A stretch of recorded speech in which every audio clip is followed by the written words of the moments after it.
Number 5. More True. Scary Craigslist Horror Stories. Story 1, The Portrait Painter. My name is Diane. I was 28 years old, a graphic designer living in Portland, Oregon, with a side interest in collecting local art. The Craigslist listing said commission portrait painter, available oil on canvas, reasonable rates, sample work, available, contact Victor. Victor's sample photos showed genuinely skilled work. Classical realism, careful attention to light and shadow, the kind of portraiture that belonged in a serious gallery. His rate was $200 for a completed piece, which for the quality was almost embarrassingly low. I messaged him on a Thursday evening. He responded quickly and said he worked from his home studio in the St. John's neighborhood, and that I was welcome to come see his portfolio in person before committing. We confirmed a Saturday afternoon at 2 p.m. I told my roommate where I was going and drove out to the address he had given me. Hit subscribe right now if you are new to this channel, and stay with me because Victor's home studio contained things that had nothing to do with painting and everything to do with the women who had agreed to sit for him. Victor's house was a craftsman bungalow on a quiet residential block. He answered the door in paint-stained clothes, which was a detail that landed as authentic. He was around 45, soft-spoken, with a deliberate calm of someone who spent long hours in concentrated work. He invited me into the front room, which served as his studio. Canvases on the walls, a work in progress on an easel near the window, the smell of linseed oil and turpentine that is specific to oil painting studios and impossible to fake.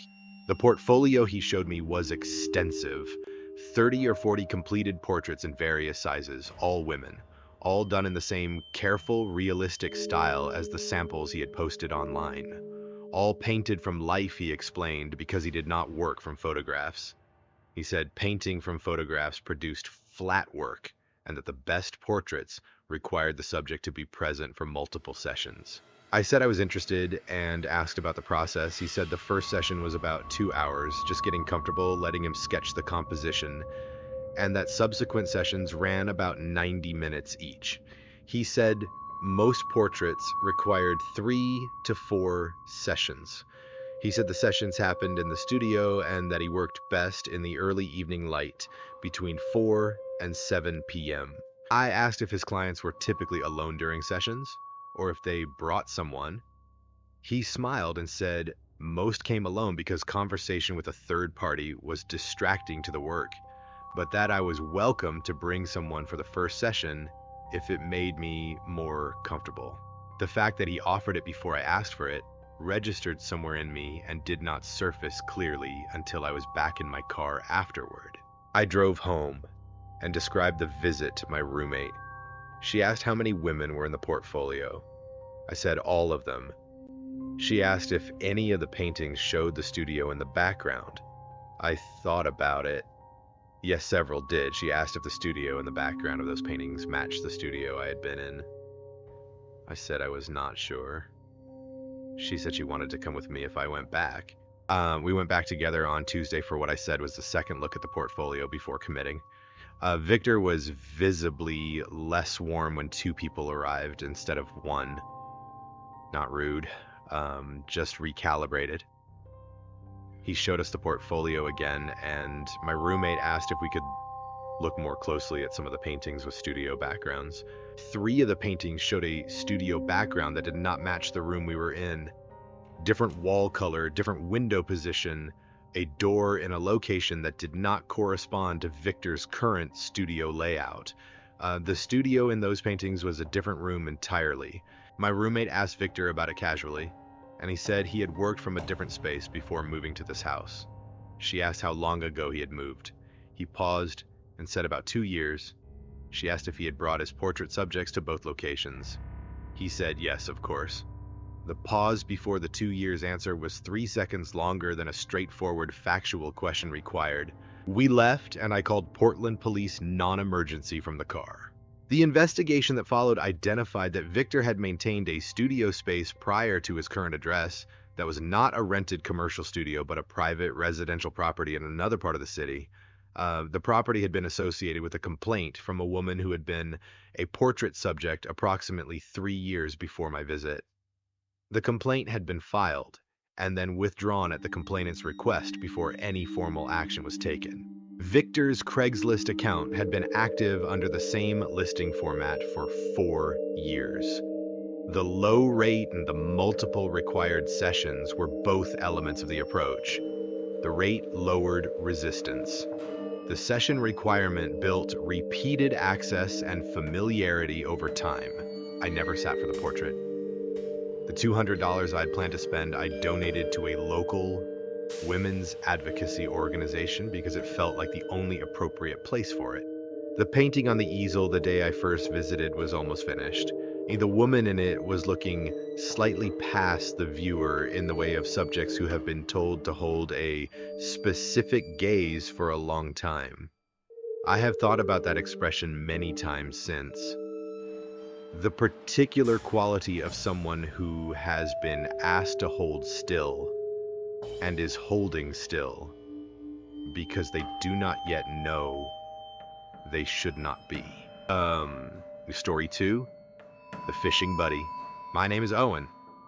I was 33 years old, newly relocated to Nashville, Tennessee for work, and I was a serious recreational fisherman who had fished every weekend of my adult life and was not willing to give that up just because I did not yet know anyone in a new city. The Craigslist activity partners listing said fishing buddy wanted serious freshwater angler, know the local lakes and rivers while looking for a reliable weekend partner, all experience levels, welcome. The poster said his name was Ray. We exchanged messages and he seemed genuine. He talked about specific local spots with the knowledge of someone who had been fishing them for years. He mentioned Stones River, Percy Priest Lake, Old Hickory Lake by name, with the casual familiarity of someone who drove there without GPS. We agreed to meet at a boat ramp at Percy Priest at 5:30 a.m. on a Saturday. Comment below and tell me if you have ever had a situation where everything looked right until the moment when everything looked very wrong. Because Ray was at that boat ramp at 5:30 exactly, and we fished for 2 hours and the conversation was easy and the morning was genuinely good.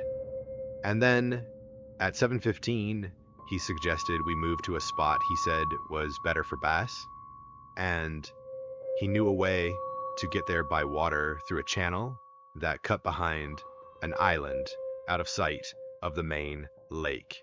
And that was the moment the morning changed. I want to be honest that the first 2 hours were completely normal. Ray was a capable fisherman and knew the water the way he had said he did. We anchored in a productive spot and I caught 2 decent largemouth and Ray caught 3, and the conversation was the kind of easy fish talk that does not require depth, just mutual interest and the occasional commentary on the water conditions. I had no discomfort at all during that period. When Ray suggested moving, he described the channel in specific terms that suggested he had been there before. He said the base holding pattern in the shaded water behind the island was something most people on the lake did not know about.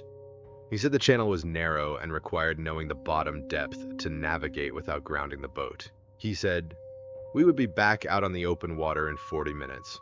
I asked if the channel put us fully out of sight of the main lake. He said yes. That was why it was such a good spot, nobody went back there. I told him I was having good luck where we were and wanted to stay on the primary water. He pushed back once, describing the channel base spot with more detail. I said I preferred to stay. He pushed back a second time, and something in the repetition combined with the specifics of what he was describing. Isolated water, a route that required local knowledge to navigate full removal from the sight of any other boater assembled in my head. in a way that I did not have the words for in that moment, but that my body responded to before my mind caught up. I told Ray I had a work call at 8 that I'd forgotten about and needed to head back to the ramp. He said it was only 7:15, and the call was not for 45 minutes, and that was plenty of time to check the channel. I said I needed to prep for the call. I turned the boat back toward the main ramp. Ray did not speak for the entire return trip. Not angry, not conversational, just silent in a way that had a quality to it that I had not experienced in the previous 2 hours, and that I have spent considerable time since trying to accurately describe. I docked at the ramp, loaded the boat onto the trailer without assistance because Ray did not offer it, and drove home. From my driveway, I filed a report with the Metro Nashville Police Department describing the morning, the channel suggestion, and the quality of the silence on the return trip. I gave them Ray's phone number from our message thread and a physical description. The detective who followed up 3 days later told me Ray's number had come up in a prior complaint from a different metro area in connection with a water-based activity partner listing. The prior complaint had not produced an investigation because the complaining party had declined to provide a formal statement. The channel behind the island at Percy Priest Lake is a real location. I looked it up after filing the report. It is accessible only by water and is fully screened from the main lake on all sides by tree cover. I fish with a verified outdoor club now. Never alone with a stranger, never on water. I cannot navigate myself back from independently of the person I came with. The morning was good until it was not. That is the part that makes it difficult to retell the 2 hours of genuine, easy normalcy that preceded the moment when normalcy ended. Ray had been patient enough to invest 2 full hours in making the morning feel real before asking the question he had come to the lake to ask. 2 hours is a specific and deliberate amount of patience. I've never forgotten that. The story 3, the vintage clothing seller. My name is Priya. I was 26 years old, a fashion design student in Los Angeles, California, with a deep interest in vintage clothing and a Craigslist habit of checking the for sale listings in that category the way some people check news headlines. The listing said large vintage clothing lot, 1940s through 1970s, all women's items, excellent condition, selling as a collection or individually, contact for photos. I contacted the seller, a woman who gave her name as Janet, and asked for photos. The photos she sent were extraordinary. Genuine mid-century pieces, a 1940s wool coat in near-perfect condition, several 50s dresses that showed no visible wear, a collection of 60 shifts that belonged in a museum. Janet said the collection had belonged to her grandmother and that she needed to sell it because she was clearing the estate and had no space to store it. We agreed I would come to her address in Van Nuys to look at the collection on a Sunday afternoon. I drove out and found the address, a residential house on a standard residential block, and knocked at 2 p.m. Janet was not the person who answered the door. The man who answered was around 45 and told me Janet was not home, but that she had sent him to let me look at the clothing. He said she had been called away unexpectedly and had asked him to help. He said he was her neighbor and did this kind of thing for her sometimes. I asked him to call Janet so I could speak with her directly before I came in. He said her phone was off. I asked him to text her so she could call back when her phone was on. He said he would and invited me inside while we waited. I said I would wait on the porch. He went inside briefly and came back and said Janet was not responding and that I could just come in quickly and look at the things. It would not take long. He held the door open and gestured inside. I said I was going to reschedule directly with Janet and that I would reach out to her through the Craigslist message thread, and walked back to my car. He stayed in the doorway and watched me get in and start the engine. I drove to the end of the block and pulled over and texted Janet through the Craigslist platform explaining what had happened. Janet replied in 11 minutes. She said she had no neighbor helping her. She said she was home right now. She said she had not spoken to anyone about the clothing sale that day. She had not sent anyone to let me in. The man who answered the door had no connection to Janet or the sale. He had answered the door of a house he either lived in, had access to, or had been watching for an opportunity to use. I called Los Angeles police and gave them the address and the full account. Janet called the police herself simultaneously from inside the house, which was confirmed when the responding officers arrived and found Janet present and unharmed, but deeply alarmed about what had been happening at her own front door. The man had been gone by the time officers arrived. The investigation identified the house as a property Janet rented and determined that the prior tenant, who had vacated 3 months earlier, had retained a key to the front door. He had been watching the property and had seen the activity associated with the Craigslist sale, the phone calls of previous buyers' visit, and had positioned himself to intercept interested parties. A woman buying vintage clothing on a Sunday afternoon is a woman arriving alone, carrying cash, expecting to be welcomed into a house by a stranger, and unlikely to immediately suspect that the stranger who opens the door is not the person they came to see. Janet sold the collection through a verified consignment shop. I found a 1960s shift dress at an estate sale 4 months later that reminded me of the photographs she had sent, and bought it for $20 and have worn it many times. I now confirm every in-person Craigslist transaction through a video call with the seller directly before I go to any private address. Video, not phone. Phone can be anyone. Video is the face of the person who should be opening the door when I get there. If the face that opens the door does not match the face on the video call, I do not go inside. That is the full protocol now. It takes 5 minutes, and it is the 5 minutes I did not take on a Sunday afternoon in Van Nuys when the photographs were too beautiful and the price was too good, and I was too excited about 1940s wool coats to think carefully enough about who was going to open the door. Story 4, The Evening Tutor. My name is Marcus. I was 20 years old, a sophomore at Michigan State in East Lansing, Michigan, struggling significantly with organic chemistry and reaching the point where the next exam would determine whether I stayed in my pre-med track or had to reconsider my entire academic direction.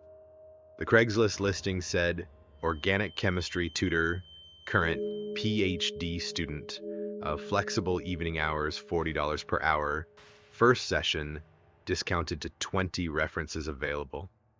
The poster called herself Dr. Candidate Sarah and listed a university email domain that looked legitimate. We exchanged emails and she sounded knowledgeable and professional. She said she tutored from her apartment near campus because it was quiet and had good workspace. We agreed to a first session on a Wednesday evening at 7. Stay with me and tell me in the comments if you have ever shown up somewhere and had the situation shift completely before you were even through the door. I want to tell you that Sarah was real. She was a PhD candidate. Her email was legitimate, and she was a genuinely capable chemistry tutor. The first session was excellent. My understanding of the material improved measurably in 90 minutes, and I booked a second session for the following Wednesday. The second session was also good. I was at the dining room table in her apartment with my textbook and notes, and she worked through reaction mechanisms with the patience of someone who had taught this material many times. Her roommate was home during both sessions, visible occasionally in the kitchen or passing through the hallway. The whole setup was comfortable and professional. The third session was scheduled for a Friday evening at 7. I arrived and Sarah answered the door and her roommate was not home. Sarah mentioned it in passing that her roommate had gone home for the weekend. We sat at the table and started the session. About 40 minutes in, another person arrived, a man. He had a key and let himself in without knocking. Sarah introduced him as her boyfriend, a name I do not remember, and said he had just stopped by briefly. He sat on the couch in the living room, which was visible from the table where we were working. The boyfriend did not greet me beyond a single nod. He sat on the couch and watched me from across the room for the duration of the remaining session. Not his phone, not the television. Me. The quality of his attention was not the casual presence of someone relaxing on a couch. It was focused and evaluative in a way I felt physically across the room. Sarah continued the session without acknowledging anything unusual. She was completely normal in her manner and her teaching, and if I had only been paying attention to her, I might have stayed until the end of the hour. I said at the 50-minute mark that I had another commitment and needed to wrap up. I paid for the session, gathered my materials, and left. I walked to my car in the parking lot of her building and sat there for a few minutes. I texted a friend the details of where I was and told him what had happened during the session. He called me and stayed on the phone with me until I was back in my dorm building. The following week, I reached Sarah through email and told her I had found a tutor through the university's official academic support center and would not be continuing our sessions. She replied politely and said she understood. I reported the experience to the campus non-emergency safety line, not because I could point to a specific thing that had happened, but because the specific quality of being watched in that room for 40 minutes by a person who had arrived unexpectedly when the roommate was away for the weekend was something I could not rationalize into comfortable territory, and I had been told by a campus safety presentation freshman year to report things that felt wrong, even when I could not fully explain why. The safety coordinator who spoke with me took my account seriously. She noted that Sarah's listing had generated several bookings over the semester and said she would make note of the account in connection with any future reports.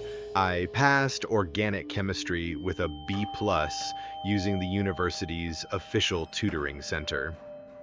The tutor there was a junior named Anna, who sat across a table from me in a building with 40 other people in it, and who never once had a boyfriend with a key arrive unexpectedly during a session. The $40 per hour was a fair rate. The $20 discount on the first session was the reason I did not think carefully enough about what it meant to go to a stranger's private apartment alone in the evening and give her my schedule for multiple weeks in advance. The tutor listing had my schedule. The boyfriend with the key arrived the first evening the roommate was gone. I do not know exactly what the connection between those two facts was. I know that I left at 50 minutes instead of 60, and that I sat in the parking lot and called someone before I drove away, and that those two decisions felt important then and feel more important now. Story 5, The Closing Shift. My name is Allison. I was 23 years old, managing a small boutique retail store in Minneapolis, Minnesota, and I needed a part-time closing shift employee to cover 3 evenings a week while my regular employee finished her maternity leave. I posted on Craigslist because I had hired successfully that way twice before. The listing was straightforward. Retail closing shift, 3 evenings per week, $12 an hour, must be reliable and comfortable closing the store alone.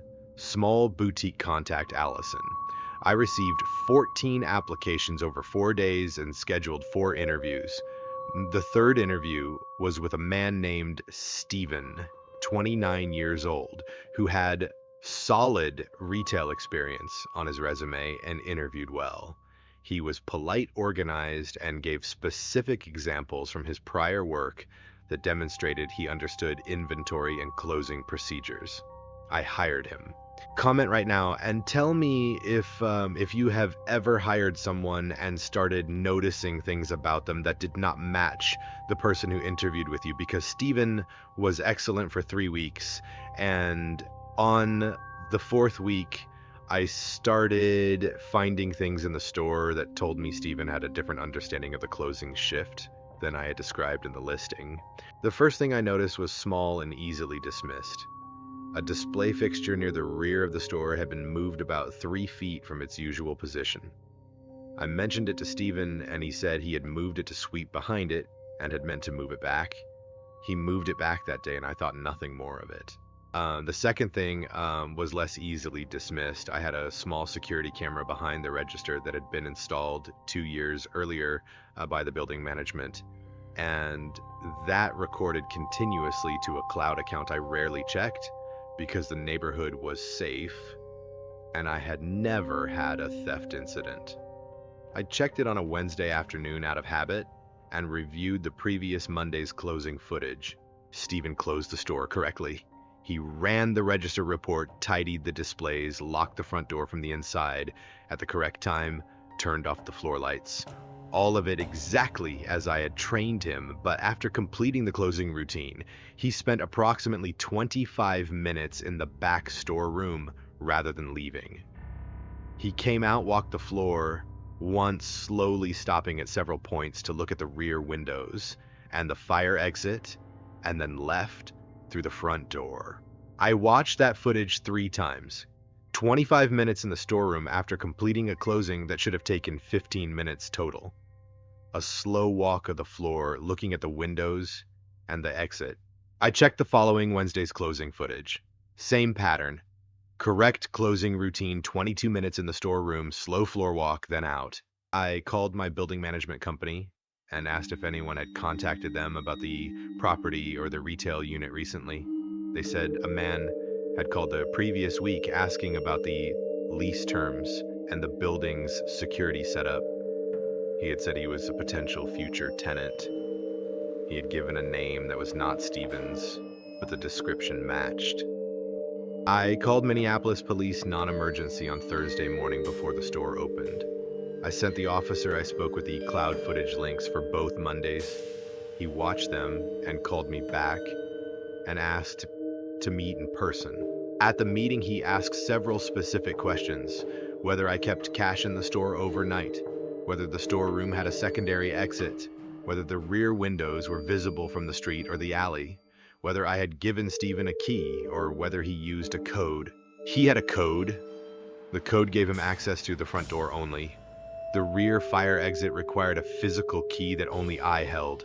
The detective told me the pattern in the footage was consistent with a preparation behavior documented in commercial burglary cases, where an inside person establishes entry familiarity before either acting independently or providing access information to an outside party.